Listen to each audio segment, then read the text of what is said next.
Years ago, I read an article about Nazi concentration camp prisoners. And after they'd been freed, the article said that many of the former prisoners lived still as though they were prisoners. And so if an aide or a social worker gave a suggestion, they actually treated it as an order. And the article concluded by saying that they realized that they could take a person out of captivity in an instant. But to take the captivity out of a person sometimes took a lifetime. And I thought, you know, that is so true about our lives. We are free, but we don't always live as though we're free. There's some kind of captivity inside us where we're still living as prisoners. Yesterday when I was taking some time to pray, I just was reminded of a line in a poem by John Newton. The poem is called These Inward Trials, and I had to Google it to find out the whole poem. And in the poem, John Newton is saying, oh God, I want to be faithful, I want to be joyful, I want to have hope, I want to have belief, and I hope that you give this to me in some happy hour.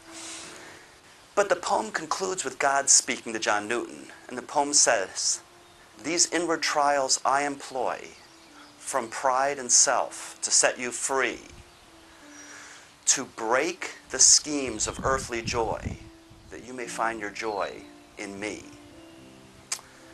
And you know, that just moved me. I realized that all of us, the captivity inside all of us, very often is that we find that we have to have our earthly joys, that we think that we're going to get fulfilled with our earthly joys. And some of us do that by going after family or love. You know, if I could just get her or him to like me or marry me, or if my family could just be perfect. Some of us go after career or money, if we could just make a little more money, or if we could just get a promotion. Some of us go after mission, you know, if I could just be associated with that group, if they would hire me. And I feel like God is saying, you know, those are good things. Those are all good things. But they are not the ultimate thing. And God has to break our scheme of earthly joy because those things will not satisfy us. And the thing that will satisfy us is walking as the man or woman that He made us to be and walking in intimacy with Him. He has to break our scheme of earthly joy so that we can walk with Him. He says, these inward trials I employ. God is using different trials. He doesn't create them.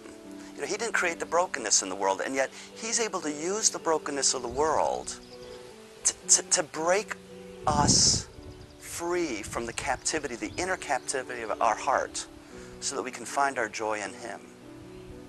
And you know, that just gives me hope.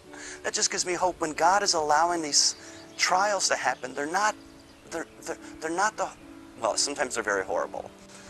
But they have a purpose. God is using them to purify me, to free me inside, not just outside, but to free me completely. Isn't God great?